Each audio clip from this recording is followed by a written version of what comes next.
प्यारे बुज़ुर्गों, माताओं, भाई और बहनों, रूहानियत के रास्ते के कई पहलू हैं जो समझना हम सबके लिए बहुत ही ज़रूरी है। रूहानियत क्योंकि हमारी ज़िंदगी में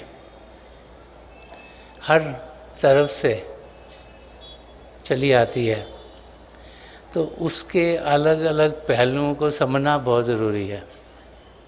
बहुत से लोग रूहानियत को सिर्फ इबादत करना, प्रभु को याद करना, भजन अभ्यास करना वही समझते हैं। तो सोचते हैं जो समय उन कार्यों में लगाया वही समय हमारे लिए बेहतर होगा। लेकिन जब हम महापुरुषों की ज़िंदगी को देखते हैं, उनके लफ्ज़ों को समझते हैं, तो हम देखते हैं कि रूहानियत के पहलू इतने ज़्यादा हैं कि हर एक मोड़ पर ज़िंदगी के हर एक क्षण जो हम अपना गुजार रहे हैं उसमें रूहानियत कैसे इम्पैक्ट करती है, वो अगर हमें समझ में आएगा तो फिर हम सही तरीके से रूहानियत को अपने अंग संग कर पाएंगे। ज़िंदगी का मकसद 84 लाख जियाजुन से छुटकारा पाना है। ये हम सब के लिए एक ही है, चाहे कोई गरीब हो, अमीर हो, पढ़ा लिखा हो, अनपढ़ हो, एक देश का हो, दूसरे देश का हो, एक धर्म में मानने वाला हो, दूसरे धर्म मानने वाला हो। मकसद ज़िंदगी का ये है कि इस मानव चोले में हम आए हैं, हमने 84 लाख जियाजुन से छुटकारा पाना है। बहुत से लोग सोचते हैं कि इस छुटकारे के लिए अगर हर एक चीज़ से अलग होंगे, घर गृहस्थी से अलग, कामकाज से अलग, और कहीं एकांत में जहाँ हमें कोई तंग करने वाला ना हो, जहाँ और कोई रिस्पॉन्सिबिलिटी ना हो, जहाँ और कोई कार्य ना हो, तभी हम पिता परमेश्वर को पाएंगे।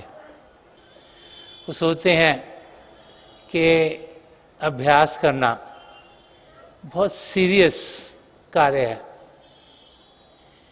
इसमें हर एक चीज़ को छोड़कर हम सिर्फ पिता परमेश्वर को याद करें तभी अपनी मंजिल तक पहुंचेंगे। सन्मत का रास्ता हमें ये समझाता है कि घर गृहस्थी में रहकर भी हम पिता परमेश्वर को पा सकते हैं। कि पिता परमेश्वर को पाने के लिए ज़रूरी नहीं कि हम चीज़ें छोड़ें। तो ज़रूरी क्या है कि जगह छोड़ने की ज़रूरत नहीं, अपने घर बार वालों को छोड़ने की ज़रूरत नहीं। ये जानना है कि लगाव किस से करना है। अगर लगाव दुनिया की चीज़ों में रहेगा तो फिर हम कहीं भी हों, हम पिता परमेश्वर को पा नहीं सकेंगे। और अगर लगाव हमारा सही जगह पर हो गया, ध्यान सही जगह पर हुआ, तो फिर कहीं भी रहते हुए हम अपनी मंजिल तक पहुंच सकते हैं। जैसे एक वाक़या दो बच्चों का बताया जाता है कि दो बच्चे थे, आपस में खेल रहे थे। तो एक बच्चे ने कहा, वो अभी तो सत्संग का समय हो गया, मुझे सत्संग में जाना है। तो दूसरे ने कहा, नहीं नहीं, मैं तो यहीं खेलूँगा।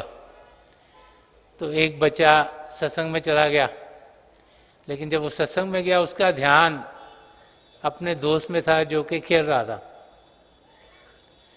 और जो खेल रहा था उसका ध्यान अपने दोस्त में था जो सत्संग में गया। तो फिर फ़ायदा किसको हुआ ज़्यादा? उसको नहीं जो सत्संग में पहुंच के सोच विचार ख्यालात कहीं और करता है। तो हम कहीं भी हों, हम पिता परमेश्वर को पा सकते हैं। यही बार बार बार सन्मत का रास्ता में समझाता है कि प्रभु किसी जगह में कैद नहीं, किसी जाति में कैद नहीं, किसी कल्चर में कैद नहीं, किसी देश में कैद नहीं। कि पिता परमेश्वर को हम हर जगह, हर पल, हर क्षण पा सकते हैं अगर हमारा लगाव सही डायरेक्शन में होगा, उनसे होगा, उनकी और होगा। और फिर जब इस दुनिया में हम जी रहे होते हैं तो बहुत सी बार जब हम पिता परमेश्वर की ओर ध्यान देते हैं तो जो हमारे अंग संग के लोग हैं वो कोई ना कोई रुकावट डालनी शुरू कर देते हैं। कोई तो कहेगा तुम बड़े यंग हो, इस एज में थोड़ा ना पिता परमेश्वर को याद करते हैं, ये तो बुजुर्गों का काम है, इस उम्र में तो खाओ पियो मौज करो। और कोई कहेगा नहीं नहीं नहीं, तुम ये क्या कर रहे हो, तुम तो सही डायरेक्शन में नहीं जा रहे। तो बहुत से भाई बहन जो सच्चे दिल से प्रभु को चाहना चाहते हैं, उनकी जिंदगी में रुकावट डालने वाले बहुत से लोग होते हैं। और फिर जो रूहानियत का सार है कि जिसने प्रेम किया वो ही पिता परमेश्वर को पाएगा, तो जब एक सच्चे शिष्य के अंदर प्रभु के लिए प्रेम और अपने सद्गुरु के लिए प्रेम जागृत होता है तो जो उसके अंग संग होते हैं लोग, उनकी समझ में नहीं आता, तो वो उनके लिए रुकावटें पेश कर देते हैं। और आज मैं एक गज़ल संत दर्शन सिंह जी महाराज की लेना चाहता हूँ, जिसमें कि वो अवस्था जिसमें से वो खुद गुजरे, वो अवस्था जो एक सच्चे शिष्य की ज़िंदगी में आती है, जब उसका प्रेम, उसका लगाव अपने सद्गुरु से बढ़ता चला जाता है और उस पहलू को रूहानियत के जिसमें से हम सबको गुजरना है ताकि हम अपनी मंजिल तक पहुंच सकें, अगर ये पहलू हमारी समझ में आ जाएगा तो फिर हम अपनी मंजिल तक बढ़ पाएंगे। और बाकी लोग जिनकी समझ में पहलू नहीं आया, अगर उनको समझ में आएगा तो वो किसी और की ज़िंदगी में रुकावट बनने की जगह उनमें मददगार होंगे। अब सत्संग एक ऐसा एटमॉस्फेयर है जहाँ पर एक सच्चा शिष्य पिता परमेश्वर को पाने के लिए आता है। सत्संग का मतलब सच्चाई के साथ संग करना। तो सच्चाई के संग संग करना मतलब पिता परमेश्वर को पाना, क्योंकि वो ही सच्चाई के भंडार हैं। तो जो सत्संग का अरीना है, जो सत्संग का माहौल है, उसमें हर एक भाई बहन जो कि सच्चे दिल से आता है, वो इस लगन से आता है कि प्रभु के प्रेम का वो अनुभव कर पाए। संत दर्शन सिंह जी महाराज ने ये गज़ल उन्होंने कही ताकि हम सब जान सकें कि एक सच्चे शिष्य की ज़िंदगी क्या होनी चाहिए, उसके अंदर जो लगाव है अपने सद्गुरु से और पिता परमेश्वर से, उसमें उभार कैसे आता है और वो लगन को जागृत कैसे रखा जाए। अगर किसी चीज़ को बहुत दबा दिया जाए तो शायद थोड़ी देर के लिए दब जाए, अगर सच्ची होगी कभी दबेगी नहीं। तो कैसे हमें अपनी ज़िंदगी जीनी चाहिए एक सच्चे शिष्य को और बाकी सबको जिनको के रिस्पॉन्सिबिलिटी दी जाती है कि सत्संग के माहौल में वो मदद करें। अगर इस गज़ल को हम समझ लेंगे तो हम देखेंगे कि आराम सबके लिए होगा। हम सब पिता परमेश्वर को पाना चाहते हैं, चाहे हम जिज्ञासु हों, चाहे हम सोचें हम सेवादार हो गए। हम सेवादार भी तो सबसे बड़े जिज्ञासु हैं, तभी वो सेवादार बनते हैं। और हम में से हर एक यही चाहता है कि हम अपनी मंजिल तक पहुँचें। कोई भी बार बार बार इस धरती पर नहीं आना चाहता।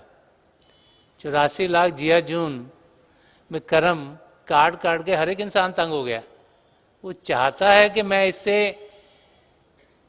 परे हूँ, हटूँ, इस साइकिल ऑफ ट्रांसमाइग्रेशन जो है इससे मेरा छुटकारा मिले। और उसमें अगर हम सब एक दूसरे की मदद करेंगे तो फिर हम सब अपनी मंजिल तक ज़रूर पहुँचेंगे। हम चाहते हैं हमें दर्शन हो, कोई कहता है खुले दर्शन, कोई कहता है मेरे को ठंडक पै गई, कोई कहता है कि मुझे बड़ी नज़दीकी से दर्शन हुए। हम चाहते हैं कि हमारे सदगुरु से जो रूहानी किरणें आ रही हैं हमारी रूह की गहराई तक पहुँचें, ऊपर ऊपर ना रह जाएं। तो हम में से हर एक यही चाहता है कि हम सत्संग में उन किरणों को पाने के लिए आ रहे हैं। चाहे हम आगे बैठे हों, चाहे पीछे बैठे हों, चाहे इधर बैठे हों, चाहे उधर बैठे हों, लेकिन लगन हम सब में एक ही है कि हमें दर्शन ऐसे हों कि हमारी रूह में उबार आए और हम मस्ती के आलम में पहुंच जाएं। तो संत दर्शन सिंह जी महाराज फरमा रहे कि निगाहे मस्त साकी का सलाम आया तो क्या होगा, अगर फिर तर्के तौबा का प्याम आया तो क्या होगा। तर्के तौबा का मतलब है कि एक कोई शराबी है, उसने वचन कर लिया कि मैं शराब नहीं पीऊँगा, क्योंकि उसको बहुत प्रेशर आया सब तरह से कि तुम्हारे लिए ठीक नहीं, ये अच्छा नहीं है, ऐसे खराबी होती है, ऐसे ये होता है। तो एक जो प्यार करने वाला है, एक जो सत्संगी भाई बहन है, वो सत्संग में आता है, उसके अंदर तो लालचा है कि मुझे दर्शन मिले, मैं अच्छी सी जगह ढूंढूं, मगर वो किसी कारण उसको वो जगह मिलती नहीं जहाँ वो होना चाहता है। और फिर वो जहाँ भी बैठा होता है उसकी रूह की गहराई पर एक हलचल होती है, क्योंकि सदगुरु की निगाहों के आगे तो कोई ऐसी चीज़ नहीं जो कि रोक सके उस रूहानियत की किरणों को हमारे तक पहुंचने के लिए। चाहे हमारे सामने 10 फुट का लंबा आदमी बैठा हो, चाहे कोई दीवार हो या पोल्स हो या कुछ भी हो, तो जब वो किरणें हम तक आती हैं तो हमारी रूह के अंदर उभार देती हैं, तो हमारी रूह झूमना शुरू हो जाती है, वो मस्ती के आलम में पहुंचती है और फिर वो अपने आप को रोक नहीं पाती। एक सत्संग में होता क्या है उसको समझना बहुत मुश्किल है। मेंटल लेवल पे तो समझ नहीं सकता इंसान। अगर मेंटल लेवल पे हम समझने की कोशिश करेंगे तो फिर असलियत क्या है उसकी हमें कभी जानकारी नहीं होगी। तो संत दर्शन सिंह जी महाराज उस माहौल को लेके बातचीत कर रहे हैं, क्योंकि उनकी ज़िंदगी में खुद ऐसे एक्सपीरियंस हुआ। एक बारी वो हजूर बाबा सावन सिंह जी महाराज को मिलने गए। अब संत कृपाल सिंह जी महाराज हजूर बाबा सावन सिंह जी महाराज के बहुत करीब थे, और इस करके संत दर्शन सिंह जी महाराज छोटी सी उम्र से ही हजूर के करीब थे। जब पहली बार वो हजूर से मिले तो हजूर ने यही कहा कि मेरा पुराना यार आया है। तो हजूर उनको बहुत प्यार करते थे। तो जब इनको छुट्टियां हुई और ये मिलने गए हजूर को ब्यास में, तो वहाँ पर एज नॉर्मल सब जगह ऐसे ही होगा, तो सेवादारों ने रोक दिया मिलने से कि आप हजूर को नहीं मिलते, तो बिजी हैं, वो कुछ कार्य में लगे हुए हैं। तो ये छोटी उम्र थी इनकी, गर्मियों की छुट्टियां थी, वहाँ सेवा चल रही थी, तो इन्होंने जहाँ पे रोड़ी टूट रही थी वहाँ जाकर सेवा करनी शुरू कर दी। इन्होंने दिल में ये सोचा कि हजूर को तो मालूम है कि मैं यहाँ आ गया हूँ तो मुझे मिलने आएंगे। तो एक दिन गुजर गया, सारा दिन धूप में वो रोड़ी काटते रहे, तोड़ते रहे। हजूर के उन्हें दर्शन नहीं हुए। दूसरा दिन गुजर गया, उन्हें दर्शन नहीं हुए।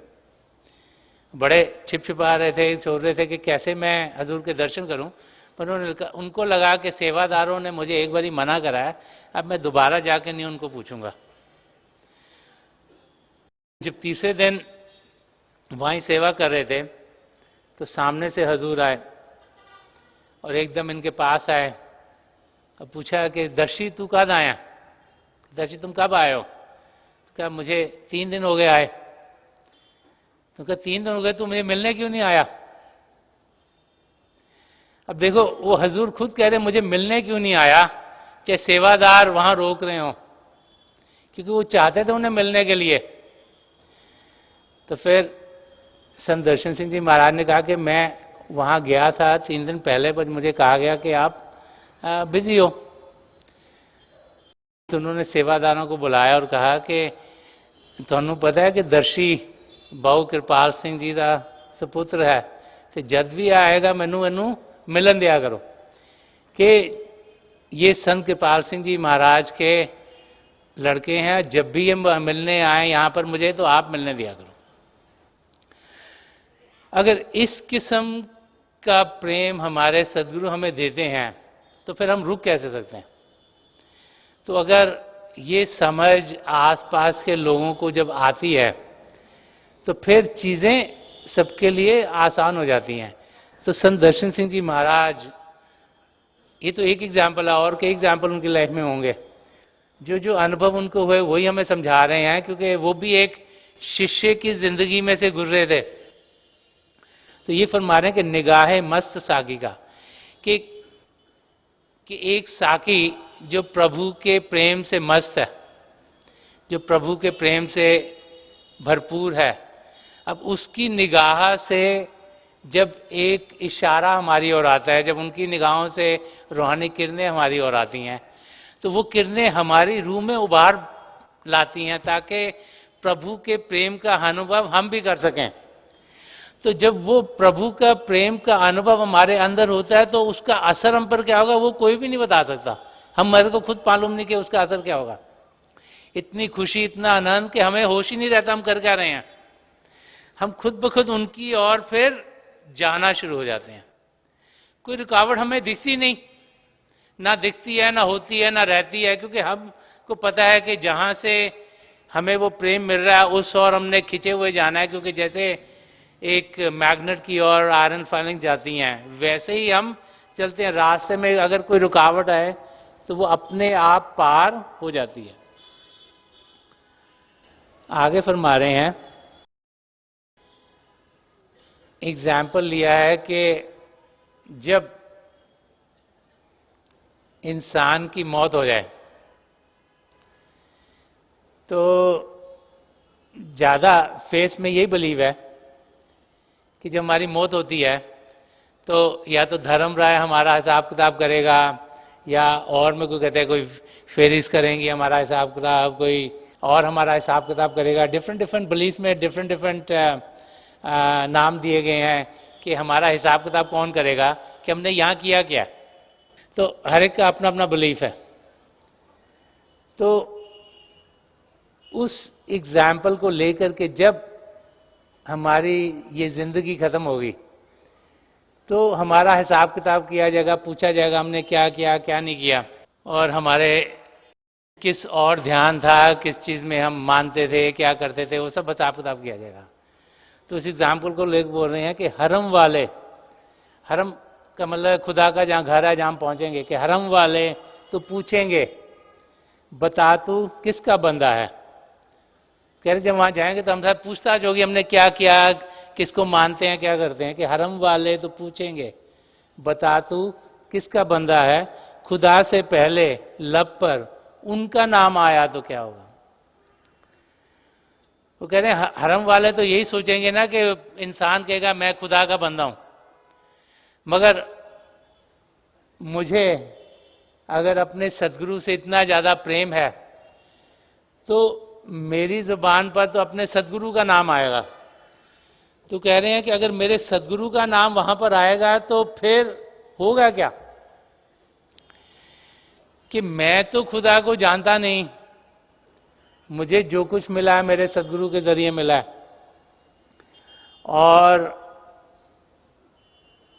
उन्हीं को मैं जानता हूँ, उन्हीं को पहचानता हूँ, उन्हीं के करके मेरी ज़िंदगी में सब कुछ हुआ है।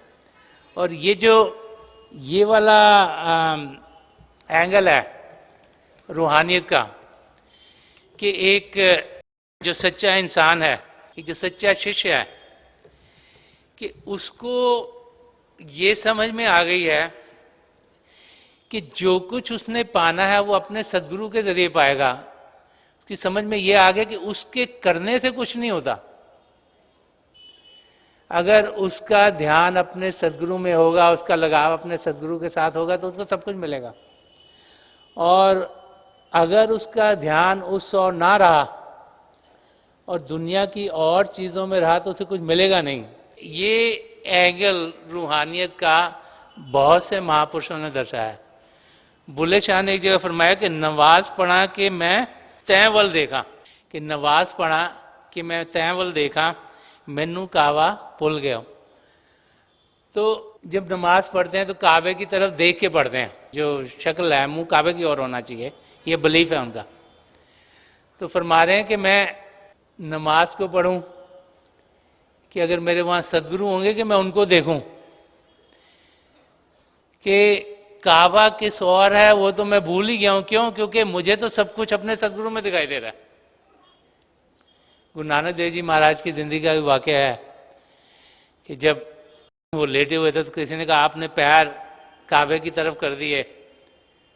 तो गुरु नानक देव जी महाराज ने कहा कि ठीक है, मेरे पैर उस ओर कर दो जहाँ काबा नहीं है।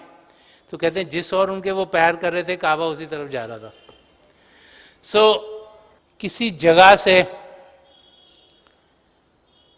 किसी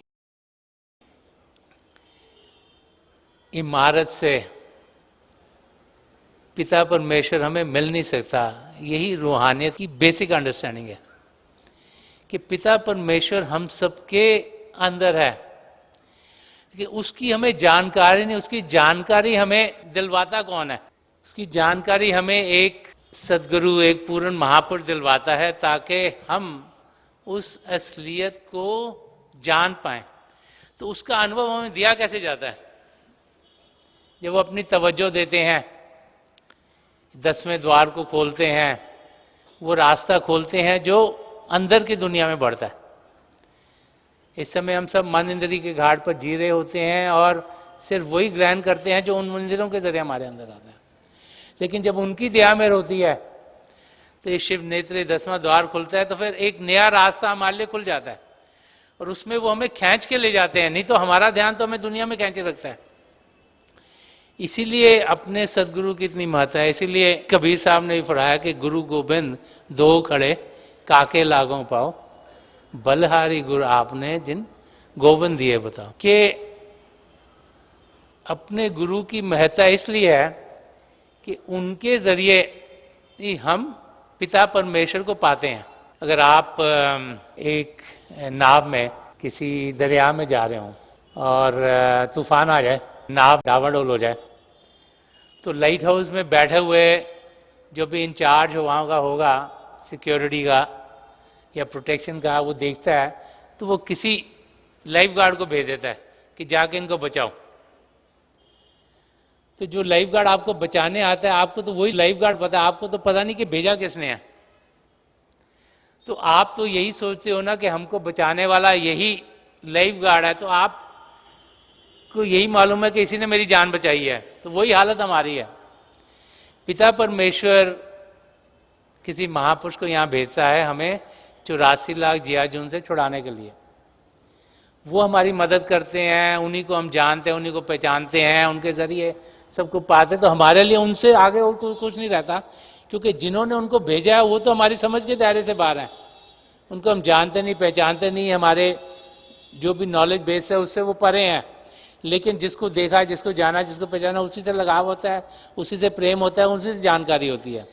इसीलिए यहाँ कबीर साहब भी फरमा रहे हैं कि अगर गुरु और गोविंद दोनों भी खड़े, पहले मैं अपने गुरु को ओबीडियंस करूँगा, उनके पैर हाथ लगाऊंगा। क्यों?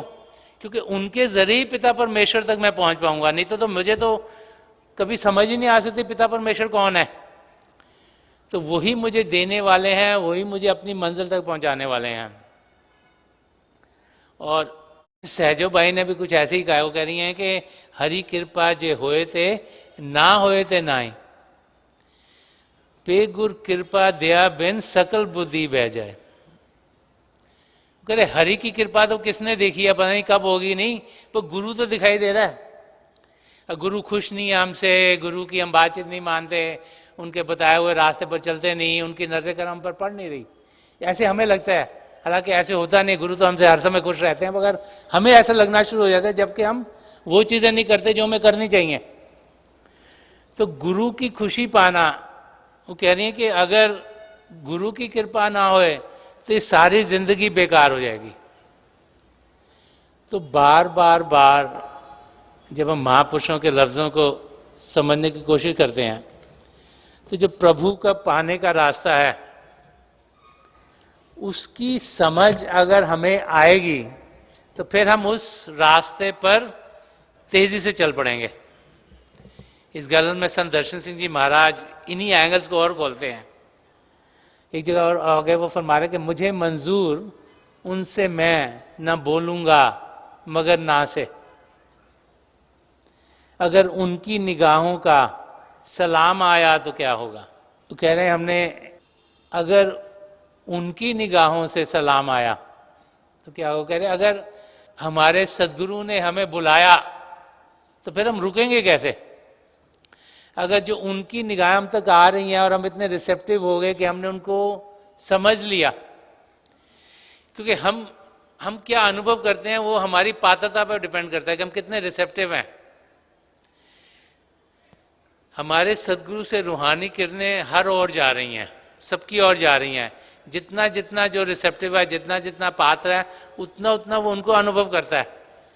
तो जो ज़्यादा पात्र होता जाता है, जो सच्चा शिष्य है वो और पात्र हो गया, वो पवित्र जिंदगी जी रहा है, प्रेम से जी रहा है, करुणा से जी रहा है, निष्काम सेवा भाव से जी रहा है। तो उस पर जब किरणें पहुंचती हैं तो उसका अनुभव उस पर ज़्यादा होता है। तो कह रहे हैं कि जब वो किरणें हमारी ओर आएंगी तो उनका असर इतना ज़्यादा होगा, मेरे कंट्रोल के बाहर है। फिर मैंने चाहे मर्जी पहले कहा, मैं कंट्रोल ही नहीं कर पाया। क्यों? क्योंकि उसका असर मेरी रूह की गहराइयों तक जा रहा है। मैंने जो कहा है वो तो दिमाग के दायरे में कहा है, और जो प्रभु का प्रेम है वो दिमाग और दिल के दायरे से बहुत आगे, वो रूह की गहराई तक जाता है। तो ये जानना कि जो प्रेम हमारे सदगुरु से हमें मिलता है वो शारीरिक नहीं, वो मानसिक नहीं, वो आध्यात्मिक है, ये बहुत ज़रूरी है। हम बहुत सी बार सोचते हैं ना, हमारे सिर पे हाथ लग गया, हमारे शोल्डर पे हमको ब्लेसिंग मिल गई तो बहुत ब्लेसिंग है। बस सबसे बढ़िया ब्लेसिंग आंखों के जरिए मिलती है। क्यों? क्योंकि हमारे सदगुरु के तो जैसे संत कृपाल सिंह जी महाराज फरमाते कि 2/3 of spirituality comes from the eyes of the master, कि 2/3 हिस्सा रूहानियत का उनकी आंखों से आ रहा होता है। इसलिए हमें समझाया जाता है कि सत्संगों में हम अपना ध्यान उनकी आंखों की ओर करें, और उनके शरीर से रूहानी किरणें हमारी ओर आ रही हैं तो वो हमारी रूह की गहराई तक पहुंच रही हैं, और वहां पर ही जाकर वो प्रभु के प्रेम का अनुभव हमें जागृत करती हैं। तो वो समझना, वो जानना बहुत ज़रूरी है। जिस सभ्यता में हम हो, अब हमारी सभ्यता में लगता है हम पैरों को हाथ लगाएं, हमको सिर पर हाथ लगे बहुत अच्छा है, लेकिन सबसे अच्छी ब्लेसिंग उनकी नज़रों से जो आ रहा है उसको ग्रहण करने में है। और सिर पे हाथ लगवा लेना और अंदर से साफ ना होना, उसका कोई ज़्यादा फायदा नहीं है। फायदा तब होगा जब उनके बताए हुए रास्ते पर हम चलते हैं और अपनी ज़िंदगी को प्रभु के प्रेम से भरपूर करते हैं। आगे संत दर्शन सिंह जी महाराज फरमा रहे हैं कि मुझे तरके तलब मंजूर लेकिन ये तो बतला दो, मुझे तरके तलब मंजूर लेकिन ये तो बतला दो, कोई खुद ही लिए हाथों में जाम आया तो क्या होगा। तो ये सारे जो वर्सेस हैं ये हमें ये समझा रहे हैं कि हमारे सदगुरु से जो प्रभु का प्रेम है वो जब हमारी तरफ आता है तो फिर जो रूह के अंदर प्रभु का प्रेम उमड़ता है उसको दिमागी तौर पर संभाला नहीं जा सकता। वो प्रभु का प्रेम हमें उनकी ओर खींचेगा और फिर उनके जरिए हमें प्रभु की ओर खींचेगा। वो एक कॉन्ड्यूट है जिनके जरिए हम अपनी मंजिल, जो हमारी मंजिल है, आत्मा का मिलाप परमात्मा से कराना, 84 लाख जिया जून से छुटकारा पाना, उसको हम पूरा करते हैं।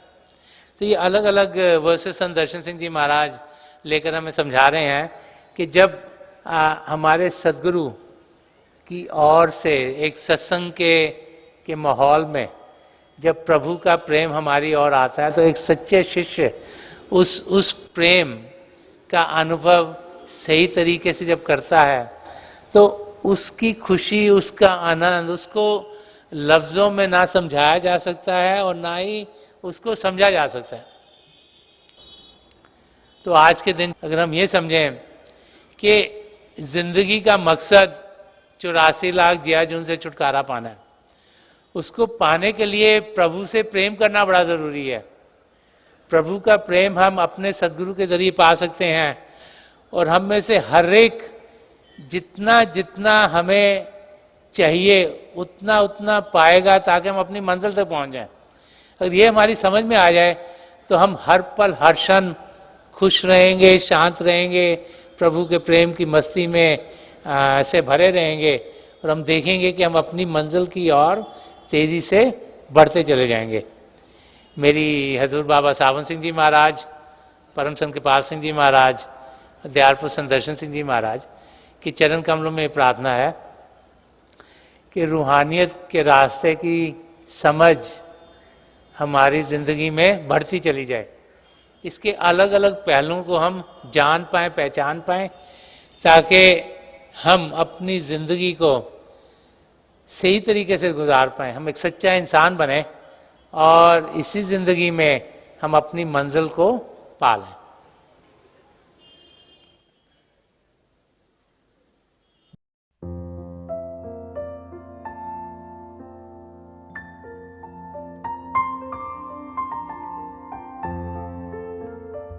तो थोड़ी देर के लिए हम सब अभ्यास के लिए बैठ जाएं। आप जहाँ भी बैठे हैं आराम से बैठिएगा, अपनी आंखें बंद कर लीजिएगा। ये आई बॉल्स आँखों के डरने सीधे सामने फोकस हो, जैसे आठ दस सामने आप फोकस हो। आंखें बंद करते ही वो भाई बहन जिन्हें नाम की देन मिली आप सिमरन कीजिएगा, और जो भाई बहन यहाँ नए हैं आप पिता परमेश्वर के किसी भी जाति नाम का जाप कीजिएगा। जाप मन ही मन करना, ऊंचा नहीं दोहराना। मेरी प्रभु के चरण कमलों में और जो पिछली सेंचुरी के महापुरुषों हैं हजूर बाबा सावन सिंह जी महाराज, परम संत कृपाल सिंह जी महाराज और दयालपुर संत दर्शन सिंह जी महाराज के चरण कमलों में यही प्रार्थना है कि जो जो हम सबके लिए बेहतर हो ये महापुरुष हमें दें, हमें सबके साथ जोड़ें और हमारे भीतर प्रभु की ज्योत के हमें दर्शन करवाएं। थोड़ी देर में मैं आपको इस बैठक से उठाऊंगा और मेरी शुभकामनाएं आप सबके साथ हैं।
छोड़ दीजिए जी, प्लीज़ लीव ऑफ।